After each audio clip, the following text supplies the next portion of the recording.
A vida cristã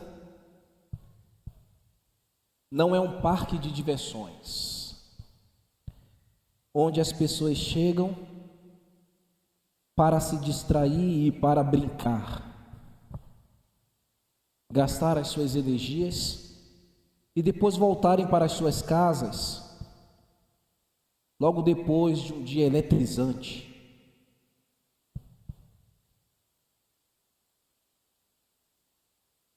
Não é um videogame que você, com um jogo de fases, desse tipo realista, que você confunde entre inteligência artificial e realidade, onde você fica testando,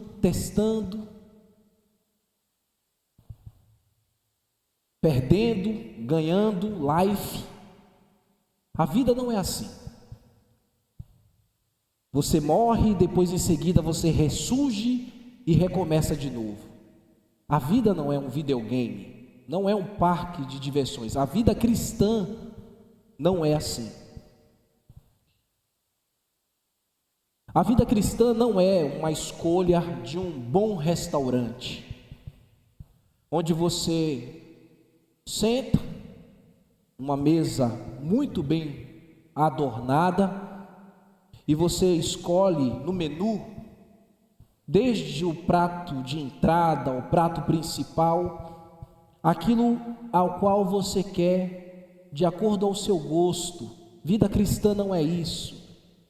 Vida cristã não é você estar em um lugar onde vai lhe servir à la carte, ou vai lhe dar o self-service, a modo do freguês. Vida cristã não é isso. Seguir a Cristo, queridos, é algo difícil mesmo. Você pensa que ser de Jesus é fácil? Porque muitas celebridades dizem que é de Jesus, mas não tem nada de Jesus. Seguir a Jesus é algo muito maravilhoso.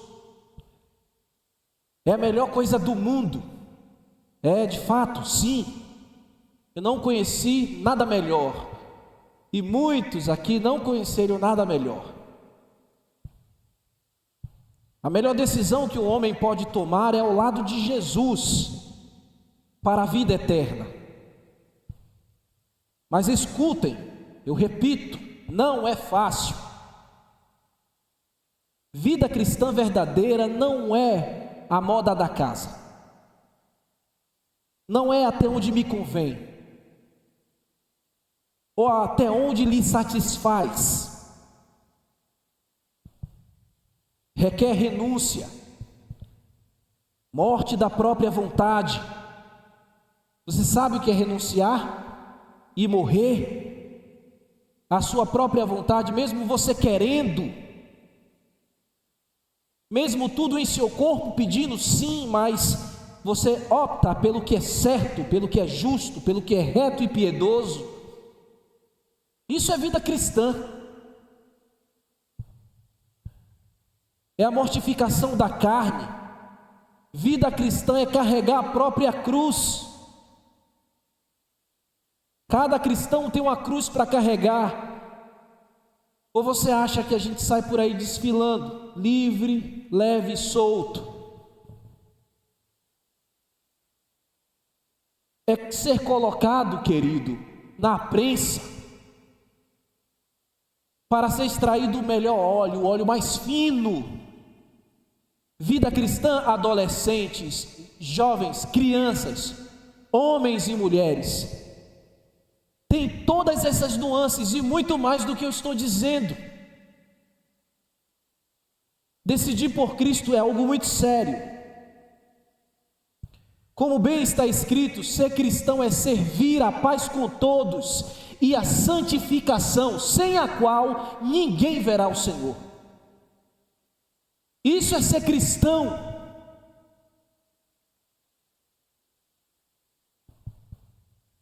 Tem horas que nós precisamos ser colocados no muro e rever o nosso posicionamento. E entender que cristianismo não é o que o mundo aí está dizendo ou apelando. O verdadeiro cristianismo nunca se corrompe. A verdadeira fé nunca se mistura. O verdadeiro crente tem posicionamento, tem vestes adequadas. Não se veste de qualquer maneira um crente. Não fala qualquer coisa, não ri de qualquer coisa. O crente de verdade, quem foi regenerado, despreza as coisas do mundo, não discute as coisas do mundo carnais. E o autor aos Hebreus vai falar aos cristãos que em um determinado momento de suas vidas, que já houveram feito uma decisão em Jesus Cristo, no entanto, eles estão agora sendo seduzidos a abandonarem a fé. A vida cristã, eu repito, não é fácil, e há um convite diário para você abandonar a fé, o que você deve ser em Jesus. Eles estavam sendo seduzidos para deixarem Jesus Cristo, não uma religião, voltarem à tradição dos homens, considerar Jesus como nada. Essa passagem que nós vamos considerar hoje, meus irmãos, é muito pertinente para nossos dias. Por quê? Porque tem muitos cristãos confessos que estão neste exato momento sendo tentados a abandonarem a fé. Nesta hora mesmo em que eu estou pregando, talvez existam alguns irmãos aqui que estão sendo tentados a abandonar a fé pela arrogância. Você cai por causa da arrogância direto. E aí você, por causa da avareza e da promiscuidade, tem negado a razão daquele que te salvou.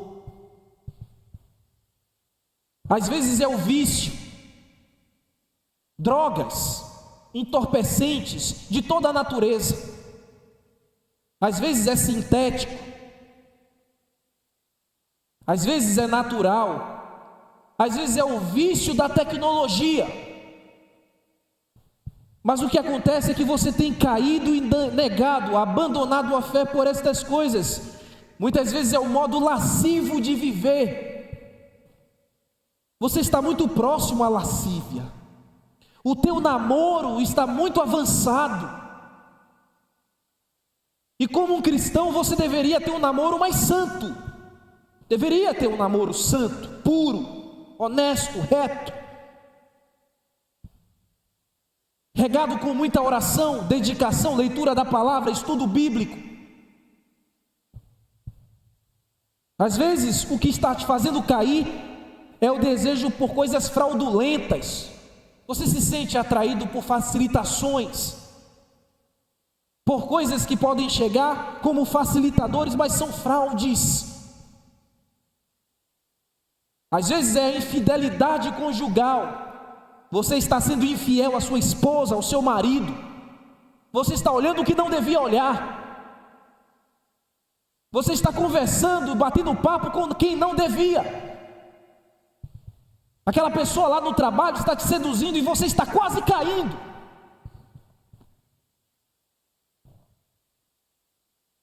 Você está sendo muito relapso na sua vida espiritual. Você já não ora mais como você orava no início da fé. Você não tem mais momentos para dedicar a vida de consagração, ler a Bíblia. O que é ler a Bíblia? Você só lê no domingo.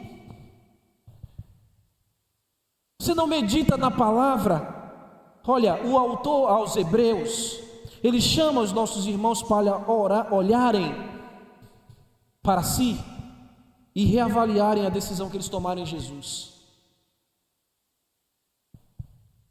O intuito do autor aqui, meus irmãos, é que devemos seguir a Jesus e permanecer firmes na graça que nos libertou. Você deve ter tomado a sua atitude de seguir a Cristo e continuar, é a sua responsabilidade. Jesus já te tirou da morte para a vida, mas Ele não vai tratar com misericórdia ninguém que despreza a graça que Ele deu. O tema desta noite é: não despreze a maravilhosa graça que te salvou. Não despreze a maravilhosa graça que te salvou. Nós já passamos pela carta aos Hebreus por muita coisa tensa, assunto muito complicado de trazer, difícil até de pregar. Enfim, chegamos à parte prática da carta. Agora, o autor vai falar mais coisas do nosso cotidiano, do nosso dia a dia. E ele começa, abram comigo, fiquem de pé, vamos ler a palavra do Senhor. Hebreus capítulo 10, verso 26 ao verso 31.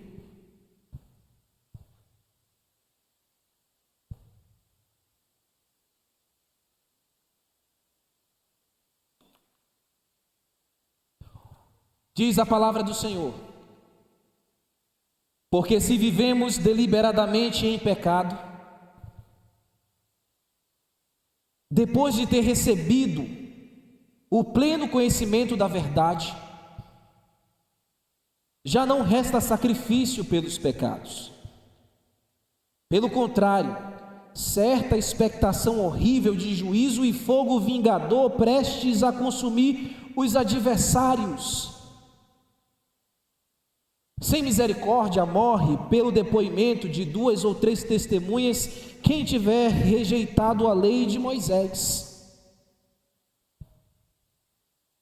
De quanto mais severo castigo julgais, vós será considerado digno aquele que calcou os pés, o Filho de Deus, e profanou o sangue da aliança, com o qual foi santificado, e ultrajou o Espírito da graça.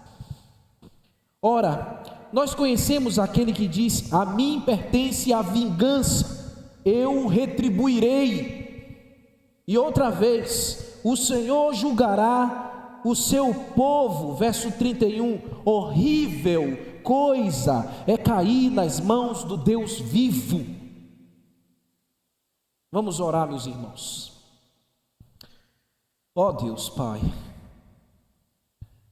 essa palavra é terrível, é aterradora, Senhor. Nos dê graça para debulhá-la.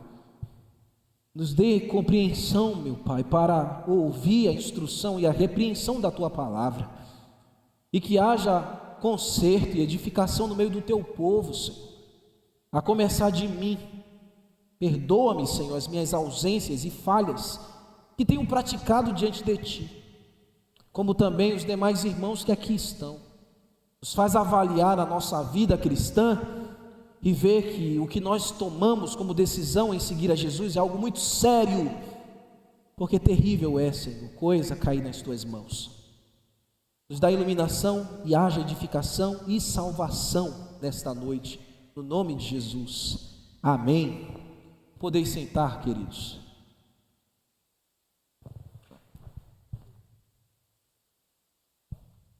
Primeira reflexão que nós precisamos urgentemente fazer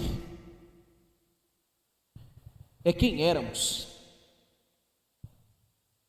antes da graça de Cristo. Paulo falou em Efésios capítulo 2, versículo 1 a 5, estas palavras, ouçam, eu estou lendo na EDVT. Aqui fala o nosso antes e depois. Vocês estavam mortos por causa das suas desobediências e de seus muitos pecados, nos quais custávamos viver como o resto do mundo, obedecendo o comandante dos poderes do mundo invisível, das trevas. Ele é o Espírito que opera no coração dos que se recusam a obedecer. Todos nós vivíamos neste mundo seguindo os desejos ardentes e as inclinações de nossa natureza humana. Éramos por natureza merecedores da ira, como os demais. Verso 4: mas Deus é tão rico em misericórdia, e essa riqueza aqui é incalculável, é tão rico em misericórdia que nos amou tanto,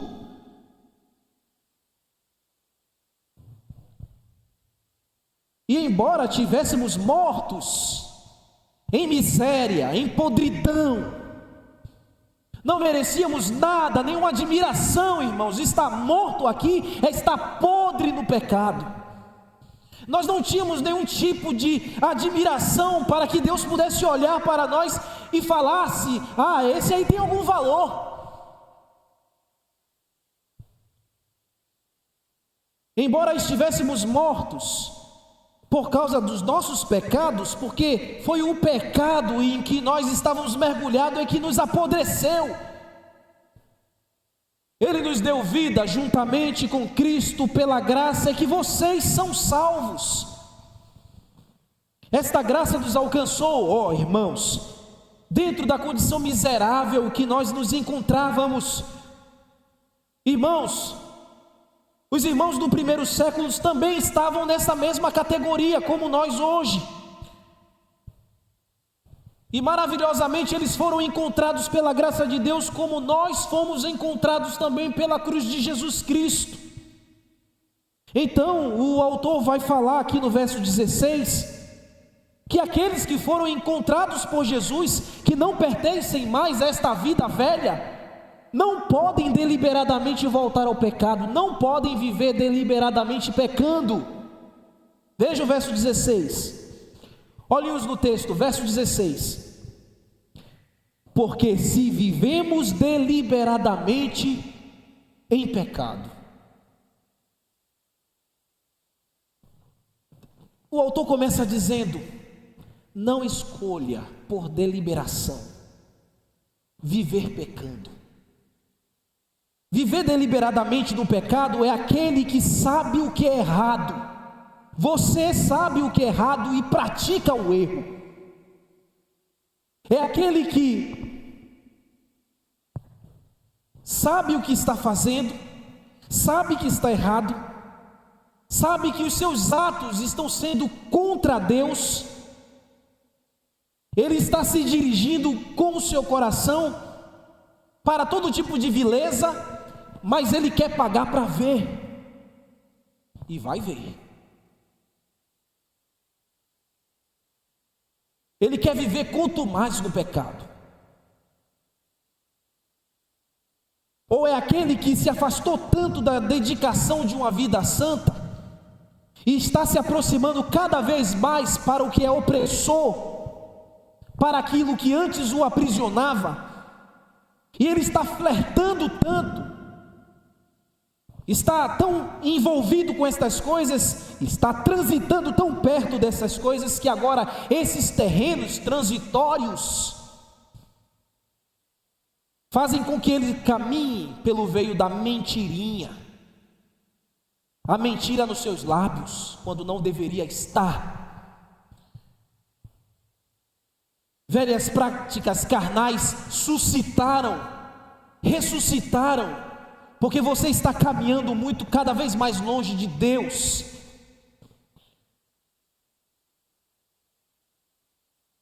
Falsa modéstia, a falta do perdão, conteúdos inapropriados, você está se aproximando cada vez mais do perigo, você está se expondo cada vez mais à morte, mas quer pagar para ver.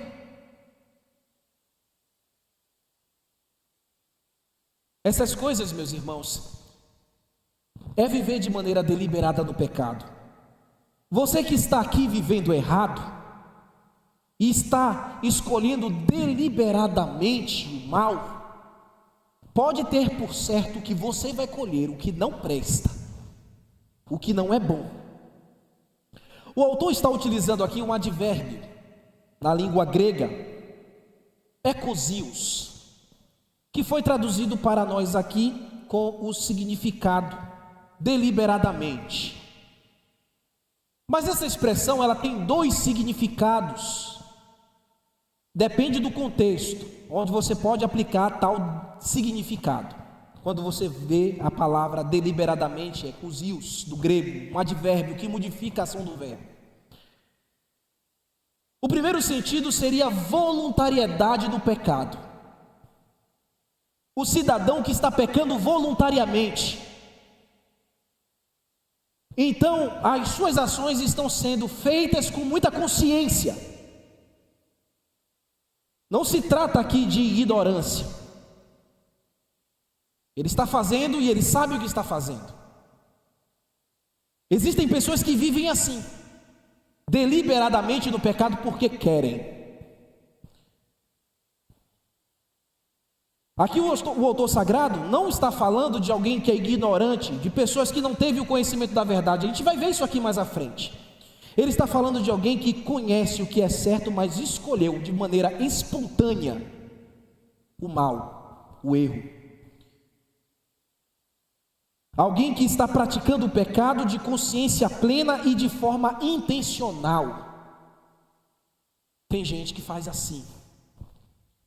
O autor continua mostrando o agravante. A segunda forma seria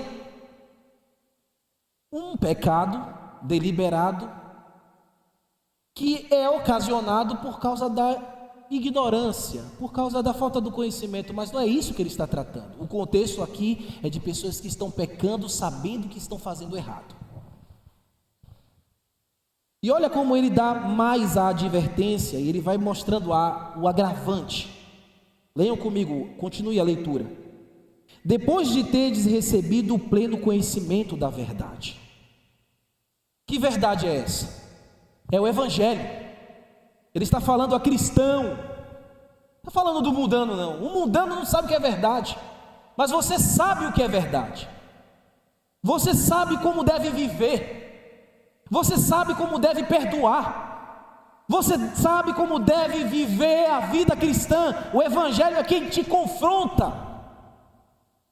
Quem te mostra como você deve viver é o Evangelho de Cristo. É Ele que muda o teu proceder. Esta é a verdade que te alcançou. Se a tua vida não mudou um centímetro, você não está caminhando na verdade. Se você está retrocedendo para o mal, que verdade é essa que você diz viver? É o Evangelho que nos mostra a verdade de Cristo. É o Evangelho que nos faz sair da velha natureza. Então, não lhe falta conhecimento, não lhe falta verdade. O Evangelho está sendo pregado semanalmente neste púlpito, com clareza, estampado, transparente, cristalino. Cuidado, querido irmão, não tenha qualquer tipo de pecado como resolução para a sua vida por capricho próprio. Porque tem gente por deliberação e capricho quer viver pecando e não vai mudar. Não quero mudar, não vou fazer isso não. Chega, você já passou desse tempo.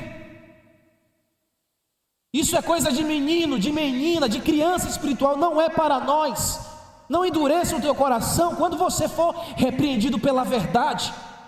Quando o Evangelho bater a porta do teu coração e lhe exigir a mudança que você deve viver.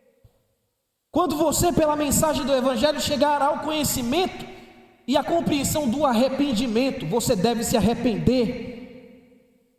Jesus um dia disse: quem pratica a verdade, vem para a verdade, vem para a luz, para que as suas obras sejam manifestas. E o caminho do arrependimento é o caminho do cristão. Quem disse que o cristão não precisa se arrepender? Nós ainda pecamos e falhamos muito. Por isso que mensagens como essa devem nos fazer refletir e rever a nossa posição e ver se nós estamos trilhando, irmãos, o caminho da retidão e da verdadeira fé cristã. Verso 26 continua dizendo, olhinhos no texto. O autor vai dizer: já não resta sacrifício pelos pecados.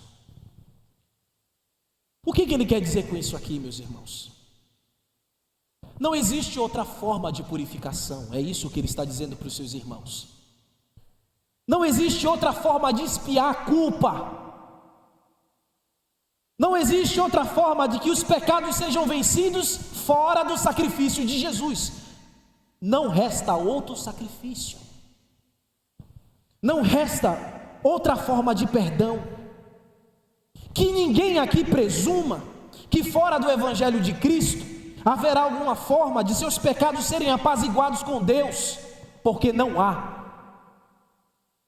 Não é para os nossos irmãos no primeiro século a circuncisão, a dieta alimentar, a guarda das festas do calendário judaico, a observância da lei mosaica, a tradição dos anciãos, nada disso poderia apaziguá-los com Deus, mas o sacrifício de Jesus, o sangue de Jesus derramado. Vocês lembram quantas semanas nós ficamos falando aqui sobre o poder do sangue de Jesus?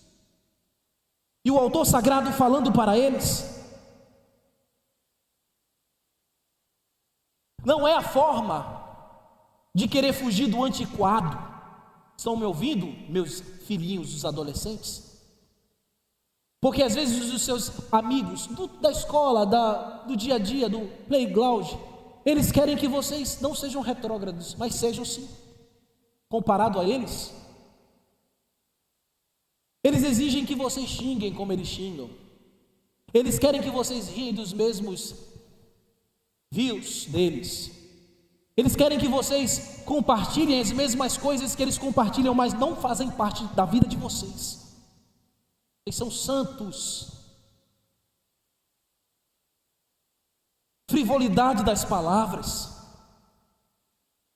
Viver xingando. Tem crente que não perde um tempo para xingar,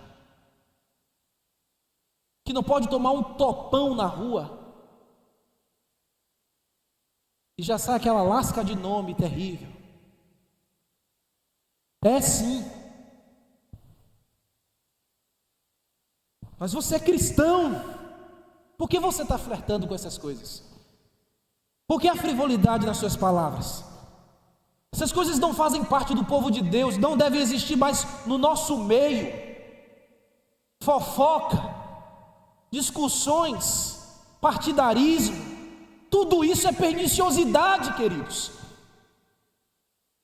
Somente o sangue de Jesus é que nos purifica e nos leva à verdade. Então, comunica que os nossos antigos irmãos precisavam carregar com eles, como nós precisamos carregar conosco, a verdadeira vida de Jesus que já foi derramada por nós, nos transformou e por isso precisamos viver de maneira diferente, de forma diferente.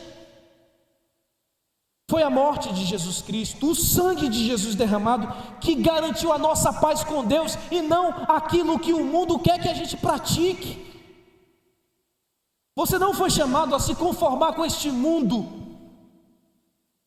Você não foi chamado a estar na forma do mundo pernicioso. A tua forma é Cristo.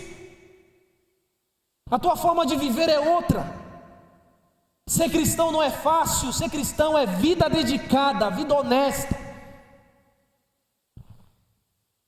Não haverá mais expiação, não haverá outro sacrifício. O sacrifício que já deveria ser feito, já foi feito.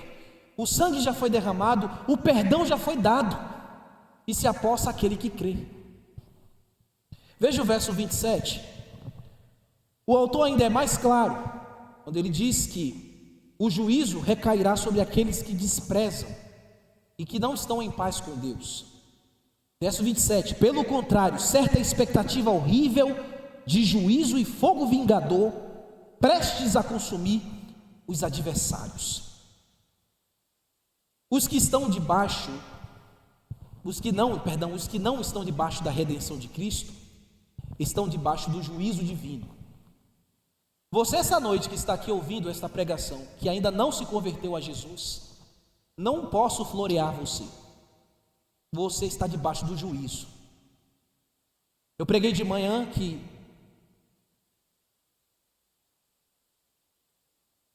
aqueles homens lá no tempo de Esté foram mudando o coração quando encontraram o Deus vivo que livrou aquele povo.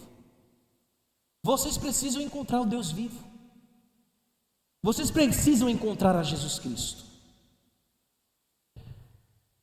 Então o juízo de Deus sairá de sobre vocês. Fora isso, expectativa terrível está sobre você. Os que abandonam a fé e deixam a caminhada da fé em Cristo se tornam adversários de Deus, inimigos de Deus. Do contrário, aqueles que são guardados pela graça são preservados por Deus, mas os que desprezam a Jesus se tornam seus inimigos e serão julgados pelo fogo vingador e consumador de Deus. O autor bíblico está dizendo que aqueles que aborrecem a graça de Jesus agora são destinados à destruição, porque se tornaram inimigos da cruz. A imagem aqui, meus irmãos, é algo terrível, porque no inferno não há beleza nenhuma, no inferno não há nenhum alívio. As chamas do inferno são terríveis. O próprio Senhor Jesus Cristo disse que lá nas trevas exteriores haverá choro e ranger de dentes. Jesus Cristo disse que no fogo do inferno o germe não morre, o fogo não se apaga. Abram comigo aí esses textos, vamos ver. Vamos ler alguns versículos em Mateus, depois em Lucas. Mateus capítulo 8, versículo 12.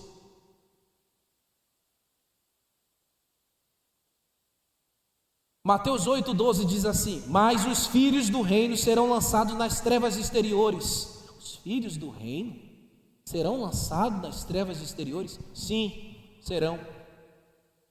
Quem está dizendo aqui é Jesus Cristo. E Ele vai ordenar os anjos, e eles vão fazer isso mesmo. Vão jogar os filhos do reino nas trevas exteriores. E o que vai acontecer lá? Choro e ranger de dentes. Os filhos do reino aqui são os judeus que não se converteram a Cristo. São aqueles que negaram a fé em Jesus.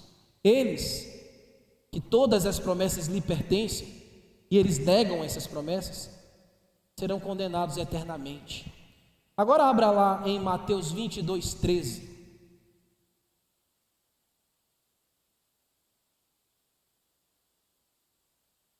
Mateus 22, 13.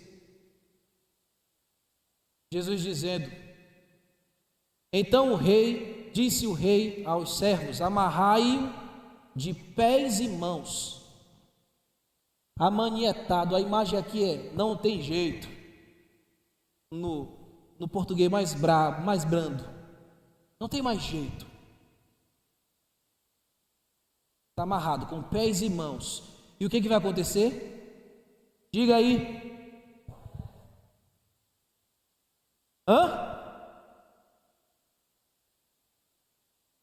E ali haverá o que também? Choro e ranger de dentes.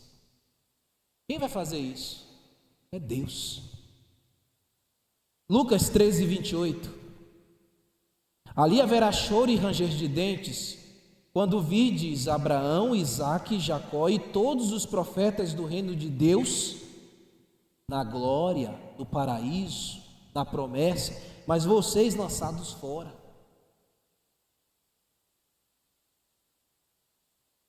Em Marcos capítulo 9, olha o que a Escritura diz. Marcos 9, 47 a 48. Isso é mais dirigido para nós aqui, olha.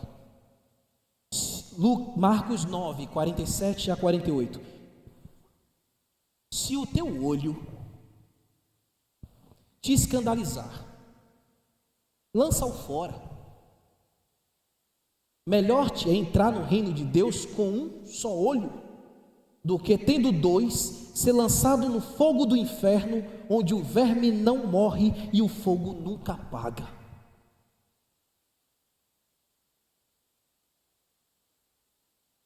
Tem que abandonar o pecado. Tem que arrancar este olho,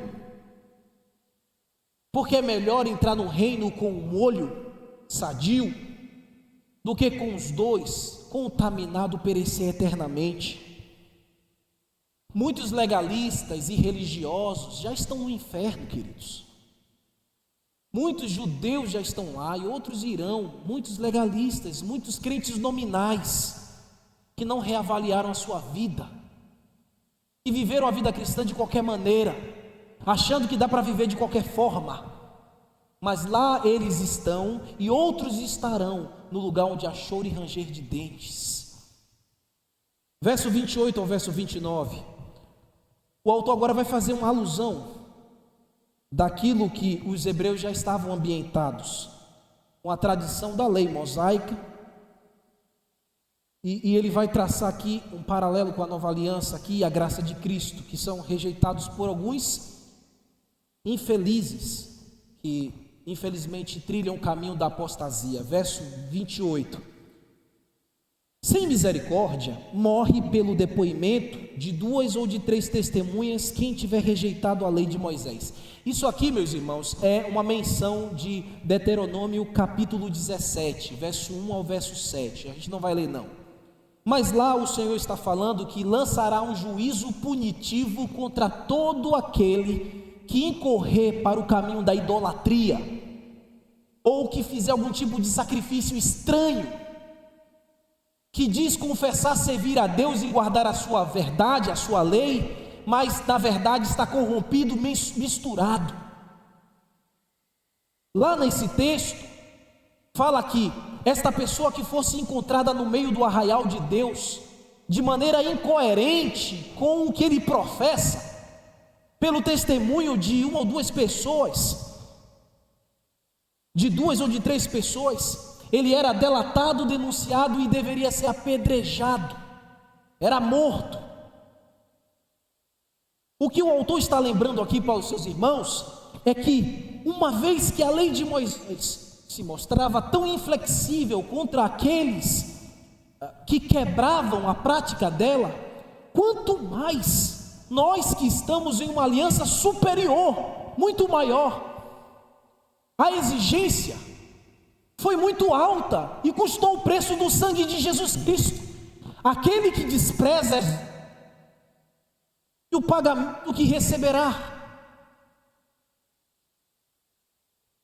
Imagine a dureza que ele vai ter que enfrentar. Veja o verso 29, de muito mais severo castigo julgas vos será considerado digno aquele que calcou os pés do Filho de Deus e profanou o sangue da aliança com o qual foi santificado e ultrajou o Espírito da graça. É importante que você considere aqui esta palavra que o autor está dizendo, castigo severo, indicando que haverá sim castigos e castigos. Deus julgará os apóstatas, aqueles que deliberadamente, meus irmãos, incorrem para o caminho da destruição e buscam viver de maneira obstinada no mal e no erro. As suas obras serão computadas e haverá o pagamento para cada ato de cada pecador que não se arrepende. Porque pela apostasia, que é o desvio da verdade, muitos deles, o que eles estavam fazendo? O que o autor está dizendo aqui? Eles estavam levantando o calcanhar contra Cristo. O que é levantar o calcanhar contra Cristo?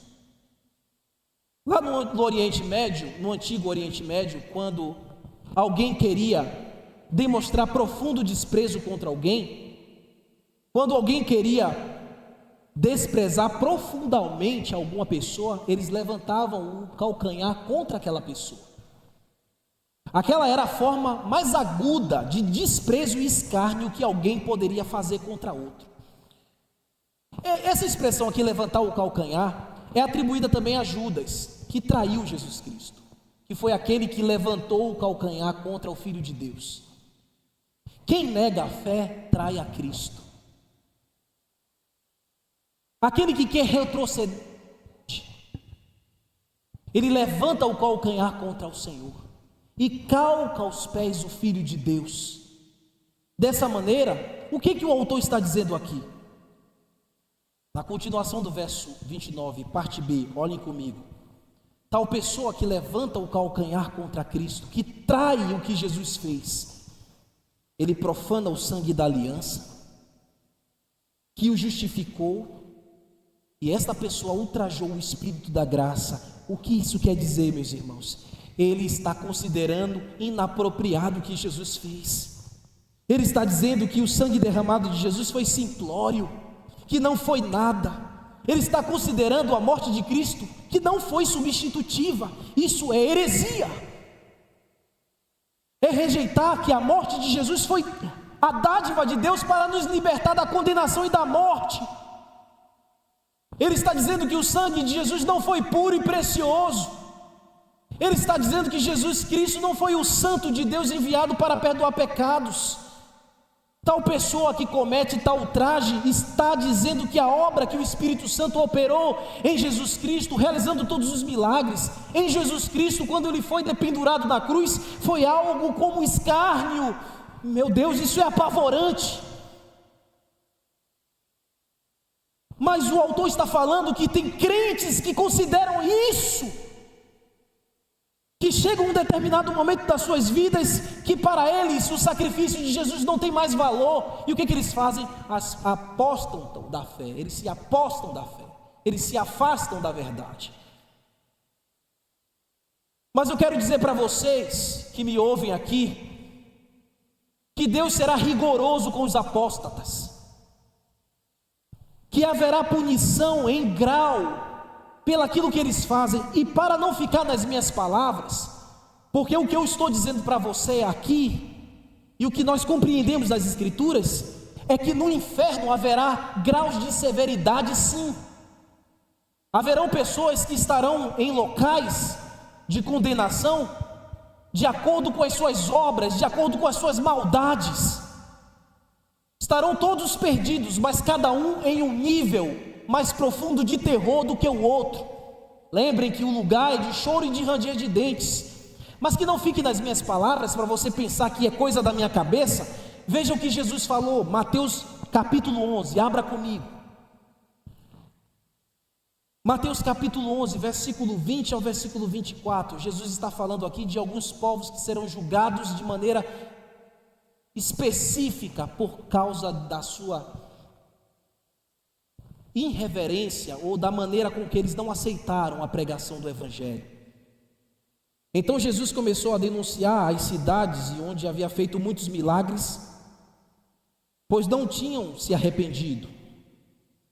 Que aflição as espera Corazim e Betsaida.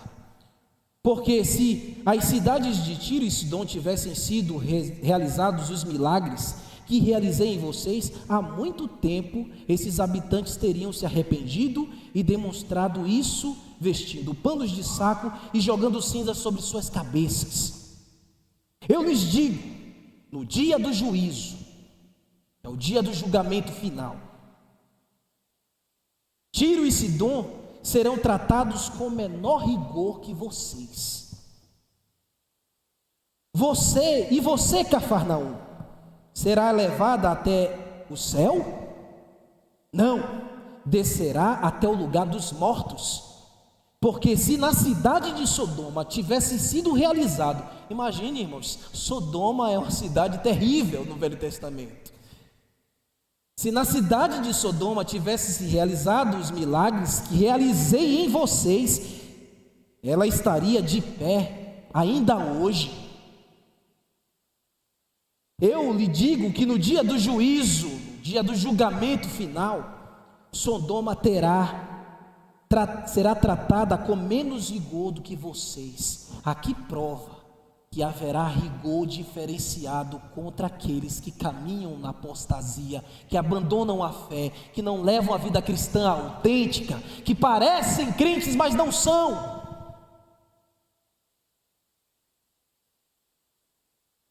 Veja agora o verso 30 e o verso 31. O verso 30 e 31, o autor vai levar os irmãos para o ponto de vista do temor a Deus. Ora, nós conhecemos aquele que diz: a mim pertence a vingança, eu retribuirei, e outra vez o Senhor julgará o seu povo. Aqui também é uma alusão a Deuteronômio, capítulo 32, versículo 35 e 39. O autor bíblico está lembrando aos irmãos, em outras palavras, que eles sabem muito bem que Deus é vingador. Nós sabemos que Deus é sério, meus irmãos, e que Ele quer seriedade do seu povo. Nós sabemos que Deus não brinca, Deus não é brincalhão. Deus não enviou o seu Filho a este mundo para brincar, Ele enviou o seu Filho a este mundo para salvar os pecadores. Jesus não fez um faz de conta aqui, Ele viveu vida santa e reta, Ele viveu temente a Deus, Ele deixou o exemplo e o legado para que nós sigamos. Ele não deixou aqui uma historinha faz de conta para que eu e você pudéssemos fazer alguma leitura e aceitar aquilo que nos convém. Não. Nós sabemos que Deus é vingador e Ele vai retribuir os atos de cada um. Deus dará a glória, meus irmãos, àquele que vive de maneira santa. Deus dará a sua graça àqueles que receberam o seu Filho, mas Ele também há de destruir aqueles que desprezam a graça de Jesus. E o verso 31 diz: coisa terrível ou horrível coisa é cair nas mãos do Deus vivo. Deus está vivo nesta hora. Eu estou pregando essa mensagem, que é uma mensagem confrontadora, e o nosso Deus vivo está aqui contemplando os corações. Ele está vendo você. Ele sabe o que você pensa, o que você diz, o que você acha, e as considerações que vocês estão fazendo com tudo que eu estou dizendo. O Deus vivo olha o coração, faz a leitura certa. Ele sabe qual é o seu caminho, o que você está fazendo. Você que está me ouvindo aqui e que ainda não confessou os seus pecados verdadeiramente, às vezes você ora, pede a Deus, mas não foi ainda feito um pedido verdadeiro, porque você o tempo inteiro se lança mais uma vez a esses níveis de perniciosidade. Não caia, não queira cair nas mãos do Deus vivo. Se arrependa dos seus pecados, abandone a prática do pecado, abandone o viver deliberado no mal, no pecado. Não queira pagar para ver a mão de Deus sobre você. Ela é pesada, ninguém pode suportar. Enquanto os deuses deste mundo, irmãos, estão mortos, e os homens mortos na cegueira do pecado estão vivendo e achando que estão vivos, estão mortos. Nosso Deus está vivo e Ele está agindo, e Ele é vingador, e haverá o dia que Ele dará o pagamento a todos de acordo com suas obras. Não se brinca de ser cristão, não se brinca de vir à igreja. A vida cristã é coisa séria. Você não pode parecer com o mundo em nada, como eu disse no início, nem nas suas vestes. Cuide das suas vestes, meus irmãos, homens e mulheres. Você não pode se vestir como o mundo se veste. Você não pode conversar o que o mundo conversa. Você não está chamado para sorrir de tudo que o mundo quer que você viva em gargalhadas. Enquanto os homens do mundo estão mortos por um Deus morto, nós estamos vivos porque Jesus Cristo nos deu vida. E se nós estamos vivos, nós devemos viver, homem, mulher, jovem, criança, adolescente, todos uma vida de retidão. Então escolha a graça hoje, escolha a graça agora. Ouça a mensagem do autor bíblico, falada há mais de 2000 anos atrás, para um povo que estava estremecido na fé, e renove tuas forças. Encontre a misericórdia de Cristo, acolha-se na cruz de Jesus, abrace o arrependimento e saia desta noite hoje perdoado, salvo de fato, de verdade, não nominalmente.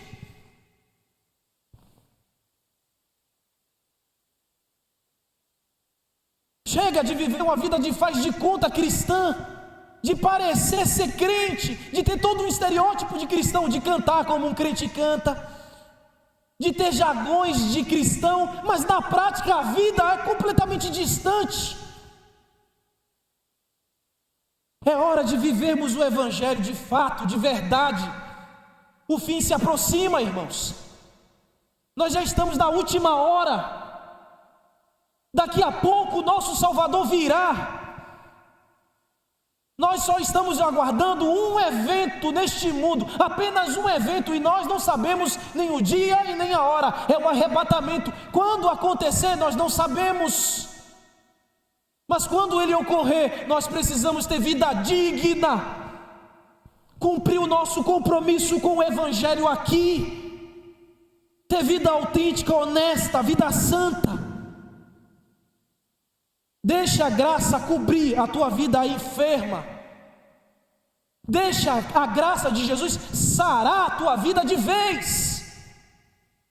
A graça de Jesus não é um mertiolate, não é um band-aid, ela cura de fato, ela transforma a vida. E alguém que foi alcançado, inundado pela graça de Jesus, ele muda, ele transforma, ele não é mais a mesma pessoa. Não é mais o mesmo. Você não pode mais querer ser o mesmo. Você não pode mais querer viver como antes. Não dá, queridos, não pode ser assim. Vida cristã é coisa séria. Como eu comecei, como eu introduzi, não é um parque de diversões, não é um jogo de videogame, não é um restaurante à la carte, não é um lugar onde você come a moda da casa. É renúncia, é morte, é carregar a cruz. Muitas vezes dar a própria vida pelo Evangelho. Muitas vezes perder um trabalho, perder um emprego, perder um namorado, uma namorada. Se este teu namoro te afasta de Cristo, saia dele, abandone. Primeiro que o cristão não namora com mundano. Então se existe alguém aqui que está namorando com alguém que não é da igreja, está em pecado. Porque não há luz, não há comunhão entre luz e trevas. E nenhum pai nem mãe deve aprovar isso.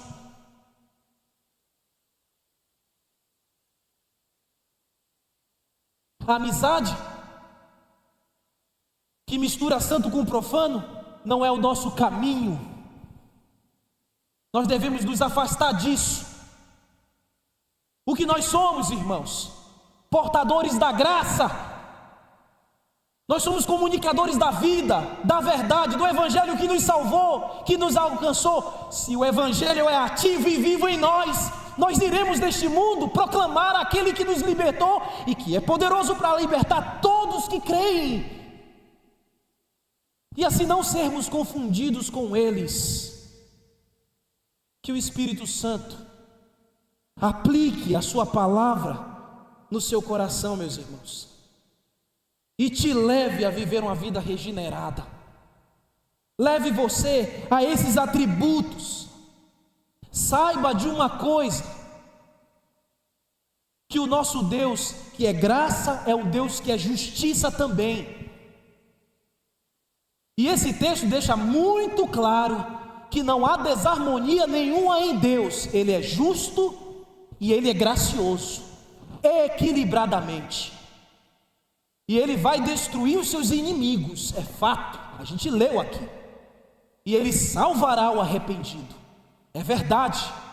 Nós lemos aqui, no preto e no branco. Que o nosso testemunho seja seguir a Jesus Cristo e viver a nossa vida com Ele de maneira renovada a cada dia. Que Jesus Cristo seja a sua fonte do seu real prazer de viver. E que Jesus Cristo seja o balizador para tudo na sua vida. Quando você olhar as suas amizades e for considerá-las, Jesus Cristo seja o balizador. Quando você for considerar os seus relacionamentos, os seus envolvimentos, ponha Jesus Cristo na frente. Porque onde houver a ausência da pessoa de Cristo, você não deve estar lá. Vai chegar a hora, e aqui eu concluo, nessa nossa caminhada, que nós nos encontraremos face a face com Deus. Vai chegar o dia em que nós não estaremos olhando para Ele de maneira figurada, como nós fazemos hoje por fé. Vai chegar a hora que todo olho verá e que nós estaremos diante dele, face a face, e o nosso rosto possa, irmãos, resplandecer o brilho cintilante de Cristo, quando o nosso Deus e Pai que nos salvou nos olhar, nos aprovando para a eternidade. Vamos ficar de pé e vamos orar.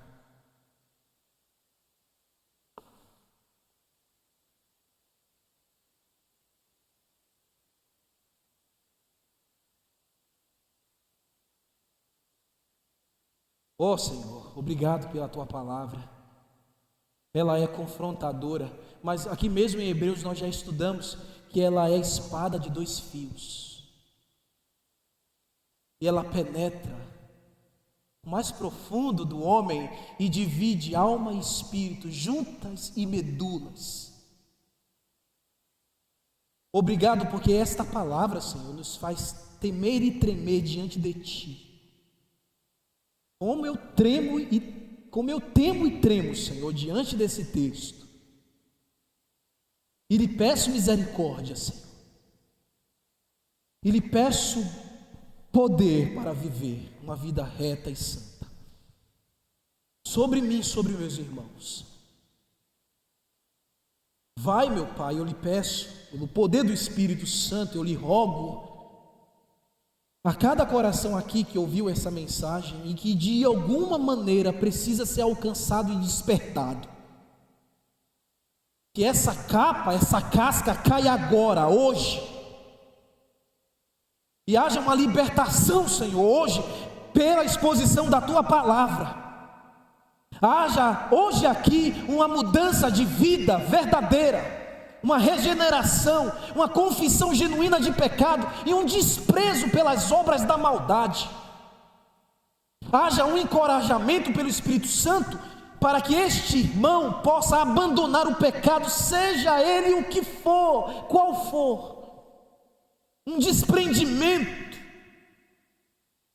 Que ele, Senhor, que ela, o jovem, criança, adolescente, homem, idoso, seja quem for, possa, Senhor, ser alcançado hoje de maneira que sejam libertos e vivam a verdadeira vida cristã, que saiam daqui hoje leves, livres, revestidos, renovados e aguardando o dia da Tua vinda.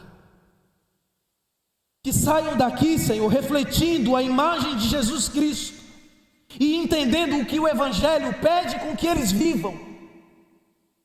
Eu não posso promover a mudança, nenhum deles pode promover mudança em nenhum outro, mas o Espírito Santo que está aqui, o Deus vivo que está aqui, que sonda os corações, promove. O Senhor pode promover essa mudança verdadeira. Por isso, Senhor, nós Te rogamos, faz-nos livre, no nome de Jesus. Amém. Amém. Vamos